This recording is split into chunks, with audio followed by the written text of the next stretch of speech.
Hola, buenas tardes. El nuevo programa de La Hora de Sueiro. Ante todo, tendría que hacer un llamamiento para la asistencia mañana del día 27, la manifestación de la sociedad civil. Es una manifestación que es importante, puesto que es un poco contrarrestar toda la follón que se está liando con los CDRs y etcétera, etcétera.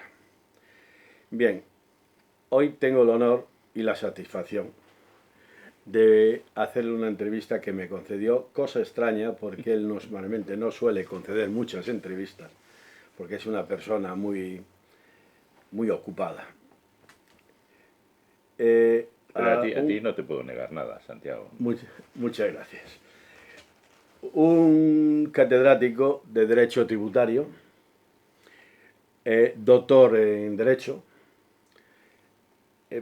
presidente de la Fundación Francisco Ferrer y Guarda, Francisco Ferrer y Guarda, académico, que además tuve el honor de asistir a su nombramiento, Cierto. Académico de la Real Academia de Doctores, académico también de Ciencias Económicas y presidente, y yo creo que fundador, o cofundador, del Laboratorio de Ideas de la Think Tank Comerce. ¿Cómo nace? Bueno, no, Bien, no fui el primer presidente, pero sí que estuve en la fundación en 2007 y lo presidí unos años después. la entrevista de hoy iba a ir en temas económicos, puesto que es lo que él más domina. Y dado los acontecimientos que está habiendo en Barcelona, he decidido cambiarla por la espalda. Sí. Un poco de puñalada. Yo a él, como amigo, lo definiría como un liberal humanista. O humanista liberal, depende del día. Entonces, la primera pregunta que se me ocurre fue una frase de Elisabeth Bardinet, que dijo que lo que no le perdonaría nunca a la izquierda es el haber abandonado la laicidad. Uh-huh. ¿Qué opinas? No es toda la izquierda la que ha abandonado la laicidad, pero sí que desde ya hace muchos años la izquierda se siente muy a menudo incómoda con la idea de laicidad porque parece que mantener una estructura de principios y de valores que generen la capacidad de vivir juntos, que mantener esa estructura puede limitar los derechos de algunos grupos que lo único que pretenden es ocupar todo el espacio disponible. La laicidad es la arquitectura espiritual de una sociedad buena. Y para vivir juntos, ninguno de nosotros puede pretender que sus ideas prevalezcan en forma absoluta. Las ideas de cada persona, de cada grupo, han de convivir con las de los demás. Nos hemos de dejar sitio los unos a los otros. Pero para dejarnos sitio los unos a los otros ha de haber unos límites, porque el espacio es limitado, es reducido. Nos lo hemos de distribuir. Y eso, poner límites, es lo que a menudo a una parte de la izquierda le ha costado entender. Y te voy a poner un ejemplo, pero no me gustaría que tomaras la parte por el todo. Hace muchos años me pidieron que escribiera un pequeño prontuario sobre el velo islámico. Y yo escribí un papel que se llama 25 preguntas a un laico sobre el velo islámico. Y ese papel forma parte de los documentos de trabajo de la Fundación Ferrer y Guardia, y yo lo que venía a decir es que no debemos admitir en el espacio público aquello que condena a las personas a permanecer prisioneras del grupo del que proceden, sino que el espacio público ha de ser el lugar para la emancipación y para la libertad. Y respondí a algunas preguntas sobre el significado de la historia, el método, la educación alrededor de este instrumento. Pues bien, muchos concejales de izquierda de toda España encuentran esta referencia, la piden y luego no vuelven a decir nunca nada más. Y yo creo que es porque no les ha gustado nada. Y por eso la Fundación Ferrer y Guardia mantiene esta línea de pedagogía de que la laicidad es libertad para todos, para vivir juntos. Bien, pero dentro de esa libertad, la propia libertad coarta un poquito la misma libertad. Claro, claro. Y esto está muy claro desde John Stuart Mill. La libertad no es la explosión de los deseos de todos a la vez. La libertad es la forma de organizarnos para que cada persona pueda desarrollar su personalidad. Y eso, al hacerlo juntos, hemos de hacerlo aceptando al menos aquel viejo principio de que mi libertad acaba donde empieza la de mi semejante. Pero más allá, cuando vemos grupos que se enfrentan entre sí porque los unos quieren que las cosas sean como no quieren los otros, ahí la laicidad es la que nos da unas pautas y unas guías desde un gobierno fuerte y con ideas claras para convivir. Sí, pero a ver, sí yo lo entiendo, ya sabes que me cuesta a veces entender las cosas. El liberalismo no es un... porque en España estamos tomando el liberalismo como un ente político. Pero el liberalismo, más que un ente político, es una filosofía de vida. Entonces, ¿por qué nos empeñamos en ponerle etiquetas al liberalismo si el liberalismo es un ente que no debe de tener ninguna etiqueta, puesto que la etiqueta nos coacciona el propio liberalismo? Cuando le empezamos a poner etiquetas a cosas que han tenido siempre un significado, empezamos a pervertir el significado. El liberalismo, para mí, son dos cosas muy importantes, como mínimo.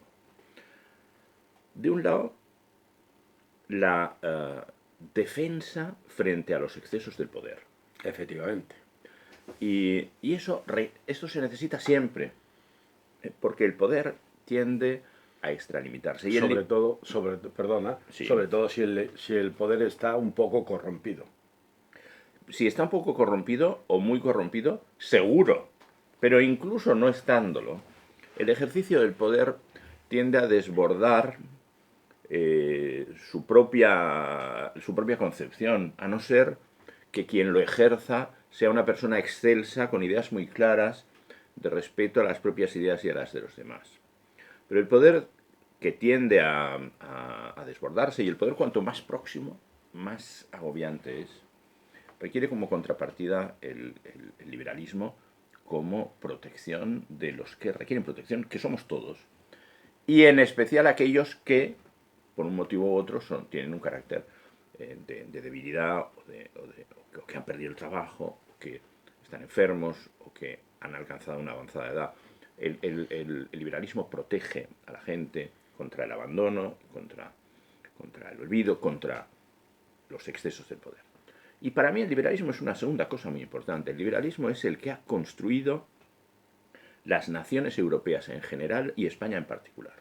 El liberalismo es el eje vertebral de nuestro siglo XIX. Y el liberalismo se enfrentaba a aquellos que querían mantener el poder absoluto, a aquellos que querían derogar la Constitución de Cádiz, a aquellos que defendían las leyes viejas y que no querían construir una nación moderna, sino mantenernos en compartimentos estancos, en la ignorancia y en la superstición.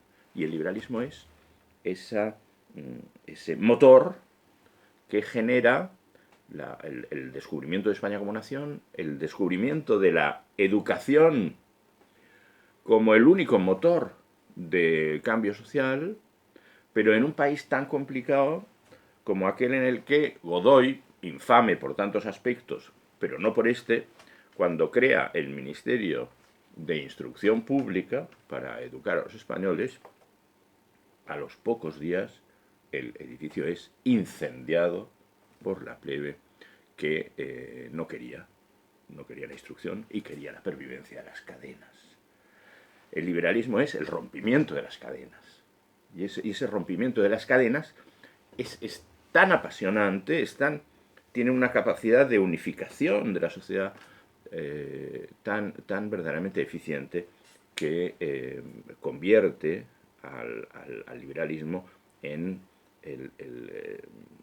la argamasa capaz de unir a una nación consigo misma y con las demás naciones. O sea, que el liberalismo une, no separa. Por supuesto. Entonces, ya sé que tú eres una primera espada de lo que es el pensamiento crítico.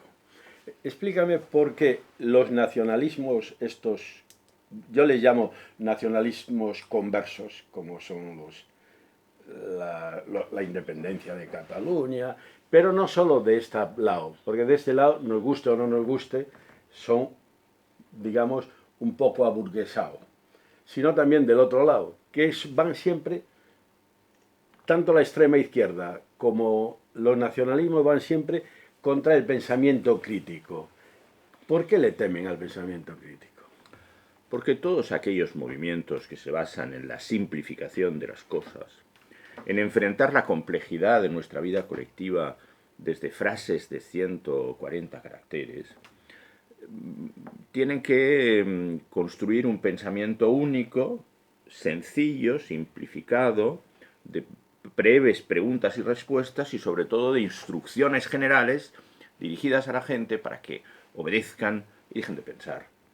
Y claro, si se fomenta el pensamiento crítico, la libertad de pensamiento, la libertad de conciencia, como algo absolutamente esencial, es decir, la capacidad de examinar nuestra propia conducta, la de los demás, nuestras ideas, y adoptar soluciones provisionales a los problemas que se nos plantean, porque nunca van a ser soluciones definitivas. A lo único que podemos aspirar es a mejorar un poco las cosas. Cuando alguien pretende que su sociedad sea perfecta, acaba tomando el poder y no soltándolo nunca más. Y por tanto, el pensamiento único, como una forma de seguidismo, y el unanimismo, el pretender que solo hay una forma de entender nuestra vida de convivencia, acaban impregnando a todos los movimientos que, o bien por populismo radical, o bien por nacionalismo radical también, han de fundamentarse en pocas ideas fácilmente reproducibles y difundibles que generen el grado de indignación o de movilización o de aceptación de lo que unos pocos dicen. Y eso es incompatible, esa aceptación acrítica de lo que algunos han pensado por todos es completamente incompatible precisamente con la crítica racional de lo que ocurre, que es un imperativo ético que nos corresponde a todos en general y a los liberales en particular. ¿Y no te da pena la situación de hoy de Barcelona? Mira, a mí me duele el corazón. Me da pena no el día de hoy exactamente. A mí que la gente salga a manifestarse para expresar, por ejemplo, que no le gusta una sentencia, me parece respetable. Pero hoy se están diciendo otras cosas que agreden a aquellos que pensamos distinto. Y una sociedad abierta tiene que ser una sociedad en la que unos puedan pensar que no les gusta una sentencia y otros podamos pensar que esta sentencia era mejorable, pero responde a unos parámetros jurídicamente correctos, que además es susceptible de ser revisada en sucesivas instancias jurisdiccionales. Porque esta es la grandeza de la justicia, que no es uno solo quien decide, sino que son salas y que además su actuación va a ser revisada por otras. Y además estamos en el marco del Consejo de Europa y del Tribunal Europeo de Derechos Humanos, que no es algo exterior que esté por ahí lejos, que es que nosotros formamos parte de él. Y eso es muy importante en nuestra historia. Porque al final, una sociedad, y cuanto más pequeña lo sea, es susceptible de equivocarse. de tomar decisiones injustas. Y por eso es bueno que desde un punto de vista más amplio, desde un espacio territorial más amplio y desde una pluralidad de conocimientos, se pueda revisar lo que se hace. Y en eso estamos. Por tanto, finalmente la justicia sigue su curso. Utilizar los sentimientos de la gente para transformar esto en un proyecto político es lo que me parece indecoroso, absolutamente indecoroso. Y por eso creo que la manifestación de hoy va a tener mañana, la ciudad de Barcelona va a tener un escenario distinto mañana. Mañana vamos a estar los constitucionalistas en la calle y les vamos a decir con toda paz que queremos vivir juntos conforme a un pacto que hicimos en 1978, que fue, como dice Muñoz Machado, un ejercicio interno de autodeterminación y al que le debemos lealtad. Y eso no quiere decir que todos tengamos que pensar lo mismo. Unos serán más conservadores, otros más progresistas, unos más centralizadores, unos menos. Y hemos de convivir y el juego político va a ir dando resultados, pensando siempre que al final todo esto tiene que reportar una mejora de las condiciones de vida de los ciudadanos. Estoy triste, sí, porque aquella frase que dijo hace unos años, no muchos, Artur Mas, de la independencia es inviable porque en el Estado propio nos hallaríamos entre dos comunidades enfrentadas, la de los que lo aceptan y las que lo rechazan, se ha hecho realidad. Y no solo se ha hecho realidad que hay dos comunidades que se miran con recelo, sino que estamos viviendo ya un enfrentamiento entre ellas que va a hacer muy difícil el diálogo. Por eso me da pena que se haya dicho esta mañana que el diálogo entre catalanes es innecesario porque los alcaldes ya piensan por nosotros. Los alcaldes representan lo que representan y hacen una aportación, pero al fin y a la postre somos los ciudadanos los que tenemos que vivir en la misma escalera de vecinos. Tenemos que saludarnos por la mañana y ayudarnos cuando alguien no tiene algo en su cocina o La sal. y ser solidarios. Y eso genera unidad. Y desde la unidad toda la diversidad que seamos capaces de imaginar, porque el ser humano afortunadamente es creativo y puede pensar que las cosas pueden ser de otra manera. Pues claro.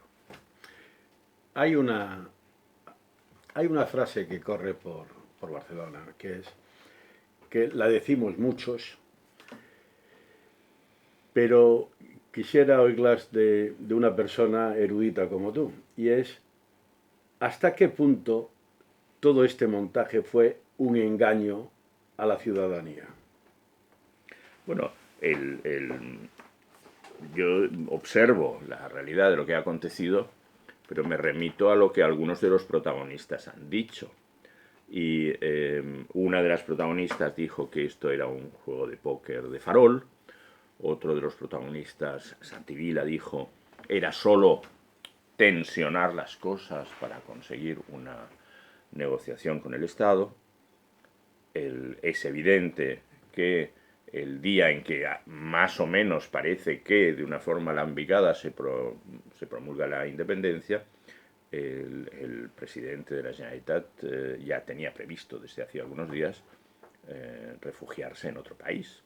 Por tanto, toda aquella gente que cuando le hacen promulgar la independencia a Carme Forcadell se pone a sonreír, se pone a llorar pocos minutos después. Y bueno, y quizás todo esto pone de manifiesto cómo toda aquella gente que pasó la noche antes del 1 de octubre en los colegios y que creía sinceramente que tenía en la palma de la mano la independencia, estaban siendo engañados por una clase política que sabía perfectamente que aquello era imposible.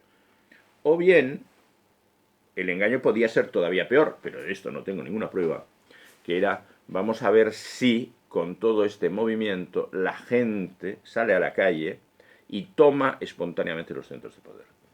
Esto hubiera sido tremendo.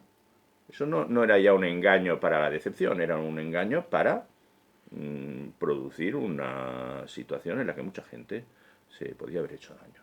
Y lamentablemente aquello está sucediendo ahora. Y ahora sí que hay gente en la calle haciéndose daño. Y me parece patético, aunque comprensible, que algunas madres digan, ha salido mi hijo y le ha pegado la policía. Me parece patético porque el niño en cuestión llevaba una mochila llena de instrumentos de guerrilla urbana. Y por tanto, si a una pobre persona en un momento determinado la violencia cae sobre ella, yo seré absolutamente solidario. Pero si alguien va preparado para la guerrilla urbana, una de las consecuencias es que efectivamente los hombres y mujeres de uniforme que están para servir el ordenamiento jurídico, que son nuestros policías, eviten que se produzca daño sobre personas inocentes. ¿Tú has leído la sentencia o parte de la sentencia? Yo ya he leído la sentencia entera. Entonces, sí. Jurídicamente, ¿crees que tiene algún... O sea, tú eres un gran jurista, lo sé y me consta. Entonces, ¿tú crees que tiene algún defecto de forma o algún defecto de... algo? Que no sea jurídicamente... No, yo no soy penalista, toco la cuestión penal desde la óptica tributaria, pero de todas maneras en la facultad tuve al doctor Córdoba como profesor de teoría general del derecho penal y me gustó mucho. La sentencia tiene 300 páginas dedicadas a la forma y al respeto de los derechos procesales y los derechos humanos, sobre 500. Por tanto, es muy difícil que la sentencia, que ha vigilado tanto este aspecto, haya cometido un error. No es imposible, pero sería algún tema menor y yo no lo he detectado. Seguí algunas de las sesiones por televisión y la verdad es que no puede decirse en modo alguno que el tribunal se hallara sesgado por una posición, sino que respetó profundamente el derecho de defensa. E invoco en este sentido al abogado de Joaquín Forn, Xavier Melero, sí. que es un profesional como la copa de un pino, y que acaba de declarar hace unos días que el juicio fue justo, que a él no le gusta la sentencia, ni le gusta el castigo a su cliente. Obviamente, es su abogado. Y dice, y voy a presentar un recurso. Impecable. La sentencia, por tanto, no creo que tenga defectos de forma. La sentencia puede tener un punto débil cuando le dedica un esfuerzo notable a demostrar que no hubo violencia suficiente para la rebelión, pero luego descubre que sí que hubo violencia suficiente para la sedición. Esto es un tema jurídico y veremos qué recorrido tiene. Yo me hubiera sentido más cómodo en una sentencia que hubiera dicho conspiración para la sedición, porque la sentencia dice tantas veces que los conspiradores fracasaron, que a cualquier persona que conozca el derecho penal, si tú acusas a alguien de que te ha robado y dicen, sí, subió por la escalera, rompió la ventana, despertó a los vecinos, forzó la caja fuerte, pero en el último momento sonó una alarma y salió corriendo, no ha habido robo, pero ha habido todo lo preciso para que lo hubiera, y eso tiene un castigo en nuestro Código Penal, en todos los delitos, incluido la sedición. Por tanto, en términos generales, el hecho de ver a gente, a algunos de los cuales conozco, condenados a tan largas penas de prisión, me puede saber mal, y me sabe mal, como es un sentimiento muy extendido. Pero de otro lado, creo que ellos estuvieron enajenando el gobierno de Cataluña en manos de gente que quería romper el orden jurídico. Y eso, uno u otro tipo de pena ha de tener. Bien, entonces, a ver si nos situamos un poquito más en el tema, en el quid de la cuestión. La sentencia se puede considerar justa. Puedes estar de acuerdo o no, pero a nivel de justicia es válida. El juicio fue justo. Esto es muy importante. Y nuestro sistema constitucional, cuando le otorga al Poder Judicial la potestad de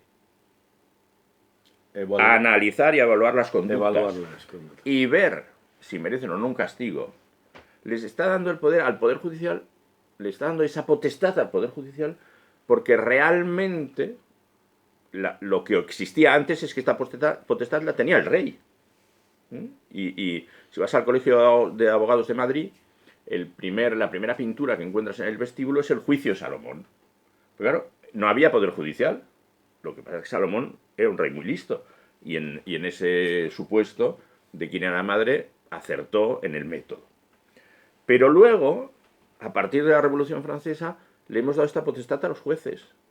Y es imprescindible que la sigan teniendo ellos y que los jueces no sean sustituidos ni por el gobierno, ni por otras fuerzas con poder, ni por la opinión pública. La decisión es de los jueces. El juicio tiene un procedimiento, lo ha tenido y ha sido justo. Y la pena, la decisión sobre el tipo penal cometido y la pena es susceptible de comentario, de desacuerdo, y los juristas lo hacemos todos los días cuando comentamos si una sentencia nos ha gustado o no nos ha gustado. Yo lo hago en las sentencias de derecho tributario, que es el campo que domino, y ningún juez se molesta porque yo le diga que, pues en el supuesto que ha enjuiciado que un contribuyente tenía que pagar un dinero en renta, pues yo creía que no, o al revés.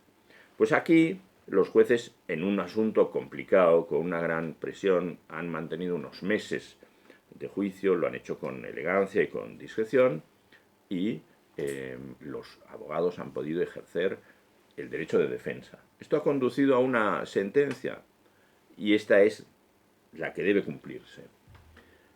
Y luego están pendientes los mecanismos de revisión de la sentencia, por un lado, y los mecanismos de política penitenciaria, por otro, que pueden conducir a soluciones que modulen, en parte, la sentencia, pero esto ocurre con todos los supuestos en derecho, y por tanto yo creo que todo lo que acontece se mueve en el terreno de lo institucionalmente correcto. Hay otra, y ya acabaremos, porque ya es la última pregunta, que sí me gustaría hacerte y que me respondieras, y era,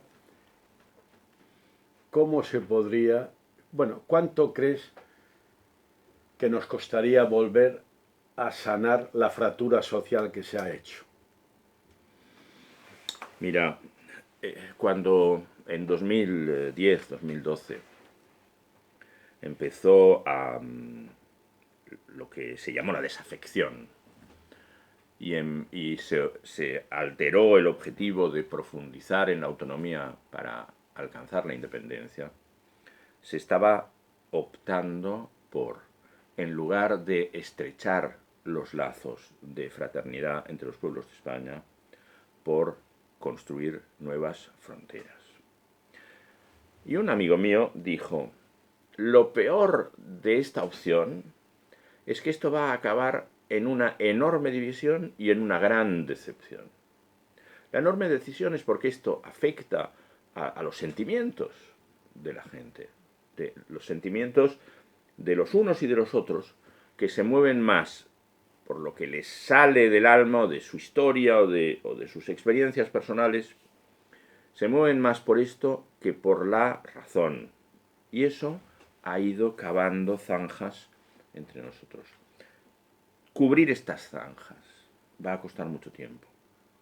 Superar la decepción de los que no han conseguido sus objetivos va a costar mucho tiempo. Construir puentes que hagan que nos situemos en un escenario que nos guste a todos va a costar mucho tiempo. Y por tanto, cuanto antes nos pongamos a la labor de dejar de dividir para empezar a construir juntos, mejor. Pero hemos perdido muchas cosas por el camino. Y va a costar reconstruirlo. Cuando se ponen como ejemplos Escocia y Quebec de modelos de ejercicio de la autodeterminación, se está olvidando que la fractura social en Escocia y la fractura social en Quebec hoy todavía se deja notar sobre la vida de las familias, de las personas, de las empresas y de la sociedad. Y por tanto, hemos de ser conscientes de que incluso esas experiencias que se glorifican son experiencias negativas. Y aquí, encima, nos movemos en un escenario de radicalización de lo que se desea conseguir y de poca respuesta imaginativa sobre cómo conducir las cosas, a pesar de que yo entiendo que los límites están claramente establecidos por la Constitución y que por tanto es en la Constitución donde se debe hallar la solución, pero la Constitución es una norma abierta que permite o que permitiría avanzar. Como no estamos avanzando, se van enquistando las cosas. Como se van enquistando las cosas, está empezando a aflorar la violencia de estos días, que esperemos que haya sido una anécdota aislada y que no se vuelva a repetir. Pero todas estas cosas profundizan en la división y por tanto hacen necesarias más generaciones para recuperar la paz y la armonía y el buen entendimiento. Y esto no es una buena noticia, no es un mensaje optimista, pero a mí me gustaría creer que es posible reconstruir un modelo para vivir juntos. No, posible será. Bueno, Joan Francesc, quedamos citados para otra y hablar de economía. Cuando tú quieras, Santiago. Muchas gracias. Y vuelvo a decir, bueno, que me parece que antes me lo solté, pero vuelvo a decir que eres una persona que yo considero íntegra y además con una cabeza muy bien amueblada. Muchas gracias, Santiago. Gracias. Bueno, hasta la semana que viene, que tendré, y vosotros también, el honor de hacer una entrevista con Silvestre, el propietario de los Salamanca, aquel persona que se enfrentó a los Menas, me parece que se dice Menas, en la Barceloneta. Sus propios empleados corrieron a gorrazos a los Menas. Hasta la semana que viene.